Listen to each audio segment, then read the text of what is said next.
नमस्कार दोस्तों, चलिए जानते हैं आज देश दुनिया की 25 बड़ी खबरें। उससे पहले आप वीडियोज को लाइक नहीं किए होंगे तो लाइक करेंगे और चैनल को सब्सक्राइब करेंगे और बेल आइकन को भी प्रेस कर लेंगे। चलिए बड़ी खबर की ओर।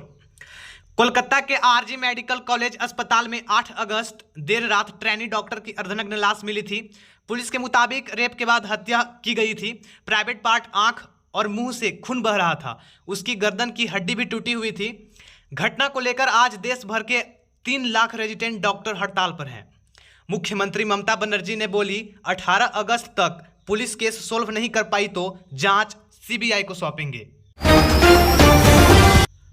उत्तर प्रदेश के कन्नौज में नाबालिग से रेप करने की कोशिश के आरोप में पुलिस ने एक सपा नेता को गिरफ्तार किया है। आरोपी नेता सपा प्रमुख अखिलेश यादव का करीबी है और उनकी पत्नी डिंपल का सांसद प्रतिनिधि रहा। मामला कन्नौज कोतवाली के अड़गापुर गांव का है। आरोपी नवाब सिंह यादव को पुलिस ने रविवार को देर रात गिरफ्तार किया। 15 साल की नाबालिग अपनी बुआ के साथ आरोपी के कॉलेज में नौकरी मांगने गई थी। उसी दौरान नवाब सिंह यादव ने जबरदस्ती नाबालिग के कपड़े उतरवाए थे। रूस में यूक्रेनी सेना 300 किलोमीटर तक घुस गई है। अमेरिकी मीडिया हाउस CNN के मुताबिक फरवरी 2022 में जंग शुरू होने के बाद यह पहली बार है जब यूक्रेन रूस में घुसकर हमले कर रही है। रूस ने शुक्रवार तक यूक्रेनी सीमा में सटे कुर्स्क में कम से कम 250 वर्ग किलोमीटर का इलाका गंवा दिया है। यूक्रेनी सैनिक का अगला टारगेट रूसी शहर सद्जा है। वहीं रूस यूक्रेनी हमलों को रोकने के लिए हर संभव कोशिश कर रहा है। सुप्रीम कोर्ट ने सोमवार 12 अगस्त को चाइल्ड पोर्नोग्राफी से जुड़े एक मामले की सुनवाई की। लाइव लॉ के मुताबिक सुप्रीम कोर्ट में केरल हाई कोर्ट के उस फैसले की चुनौती दी गई थी जिसमें कहा गया था कि फोन में बच्चे से जुड़े पोर्न वीडियो को डाउनलोड करना अपराध नहीं होगा। केरल हाई कोर्ट ने 13 सितंबर 2023 को एक मामले की सुनवाई करते हुए कहा था कि अगर कोई व्यक्ति निजी तौर पर अश्लील वीडियो या फोटो देख रहा है तो अपराध नहीं होगा, अगर दूसरों को दिखा रहा है तो गैर कानूनी होगा। जम्मू कश्मीर, महाराष्ट्र समेत देश के 4 राज्यों में होने वाले विधानसभा चुनाव के लिए कांग्रेस ने कसी कमर। राष्ट्रीय अध्यक्ष मल्लिकार्जुन खड़गे ने आज प्रदेश अध्यक्षों की बुलाई बैठक। वहीं आम आदमी पार्टी ने भी कर रही है इस पे मंथन। भारतीय बॉर्डर में चीन ने बसाए 50 गांव, 100 और बसाने की हो रही है तैयारी। LAC से अरुणाचल प्रदेश तक चल रहे ड्रैगन की करतूतों का हुआ खुलासा। चीन ने इन सभी नए गांव में पक्के घर, बिजली, पानी, इंटरनेट और भरपूर सुविधा। पेट्रोल के बाद अब डीजल में भी मिलाया जाएगा एथेनॉल। केंद्र सरकार कर रही है 5% ब्लेंड करने की तैयारी। अगले 2 साल में हासिल हो जाएगा पेट्रोल वाला नया लक्ष्य। सावन में चौथे सोमवारी के दिन हुआ बड़ा हादसा। बिहार के सिद्धेश्वरी मंदिर में मची भगदड़ से 3 महिलाओं समेत 7 कांवड़ियों की मौत, 35 से ज्यादा घायल। जसमदेत भूला दुकानदार और सरदार में हुई मारपीट। सीएम नीतीश कुमार ने मृतकों के परिवारों को 4 लाख रुपए देने का किया ऐलान। दिल्ली में रक्षा मंत्री राजनाथ सिंह के घर पर हुई बीजेपी RSS की बड़ी बैठक। भारतीय जनता पार्टी के राष्ट्रीय और कार्यकारी अध्यक्ष को लेकर 5 घंटे चला मंथन। मीटिंग में केंद्रीय गृह मंत्री अमित शाह और JP नड्डा भी हुए शामिल।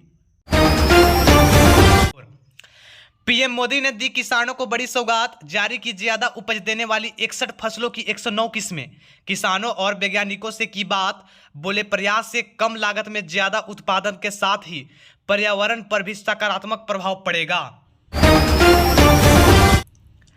यूपी में अब भ्रष्टाचार का नहीं बच पाएगी पुलिस। सीएम योगी ने जारी किया नया फरमान। भ्रष्टाचार पर पूरी तरह से अंकुश लगाने के लिए जनपद में सभी थानों के बाहर बड़े बड़े फ्लैक्स बोर्ड लगाने को दिया आदेश।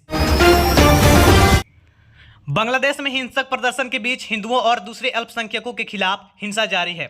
इस हिंसा के खिलाफ रविवार यानी 11 अगस्त को कनाडा में हजारों हिंदुओं ने सड़क पर विरोध प्रदर्शन किया। इन विरोध में हिंदुओं के अलावा ईसाई और यहूदी समुदाय के लोगों ने भी हिस्सा लिया। इसके अलावा अमेरिका और ब्रिटेन में भी विरोध प्रदर्शन देखने को मिला। उपराष्ट्रपति जगदीप धनखड़ को हटाने के लिए विपक्ष महाभियोग की तैयारी कर रहा है। 8 अगस्त को राज्यसभा में शुरू हुआ विवाद 9 अगस्त को और बढ़ गया। रिपोर्ट के मुताबिक राज्यसभा के कम से कम 87 सांसदों ने धनखड़ के खिलाफ प्रस्ताव लाने की सहमति जता चुके हैं। भारत के राजनीतिक इतिहास में पहला मौका होगा जब उपराष्ट्रपति को हटाने के लिए संसद में प्रस्ताव। बांग्लादेश में हिंदुओं के खिलाफ हो रही हिंसा को लेकर इस समय भारत में बयानबाजी हो रही है। इसी बीच अब समाजवादी पार्टी की भी प्रतिक्रिया सामने आई है। उत्तर प्रदेश विधानसभा में नेता प्रतिपक्ष माता प्रसाद पांडे ने मीडिया से बात करते हुए कहा कि बांग्लादेश में हिंदुओं के खिलाफ जो हिंसा हो रहे हैं, मैं इसकी निंदा करता हूं और मैं सरकार से मांग करता हूं कि वहां पर जो हिंदुओं पर आक्रमण हो रहे हैं उनकी सुरक्षा के लिए सरकार कोई ना कोई प्रयास जरूर करे।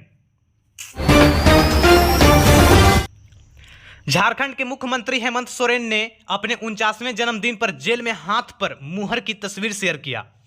उन्होंने इस तस्वीर के साथ जेल में गुजारे गए साल के अनुभव को साझा किया।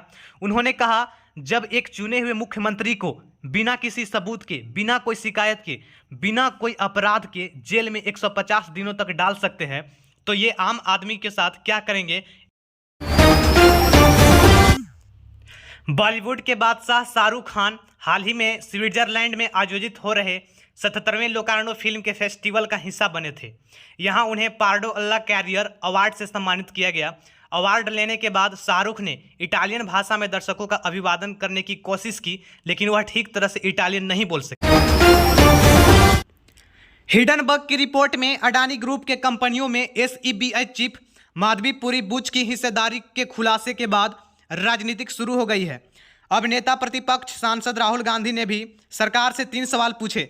राहुल ने एक्स पर लिखा कि SEBI प्रमुख ने इस्तीफा क्यों नहीं दिया, निवेशकों ने पैसा गंवाया तो यह किसकी जिम्मेदारी बनती है, क्या सुप्रीम कोर्ट इसका स्वतः संज्ञान लेगा या नहीं। रांची के रातू रोड स्थित मॉल ऑफ रांची में कांवड़ियों को प्रवेश करने से रोक दिया गया। सुरक्षा कर्मियों ने प्रोटोकॉल का हवाला देकर कांवड़ियों को मॉल में नहीं जाने दिया गया, तो वहां के मॉल के संचालक नीतीश अग्रवाल बोले कि श्रद्धालु खाली पैर थे, मॉल के अंदर फिसलकर गिर जाते, इसी कारण सुरक्षा कर्मियों ने रोक दिया। पेरिस ओलंपिक 2024 में बिना गोल्ड के भारत का अभियान समाप्त। मेडल टैली में भारत 71वें स्थान पर रहा, तो वहीं पहले स्थान पर अमेरिका ने 40 गोल्ड और 44 सिल्वर और 42 ब्रॉन्ज मेडल के साथ रहा।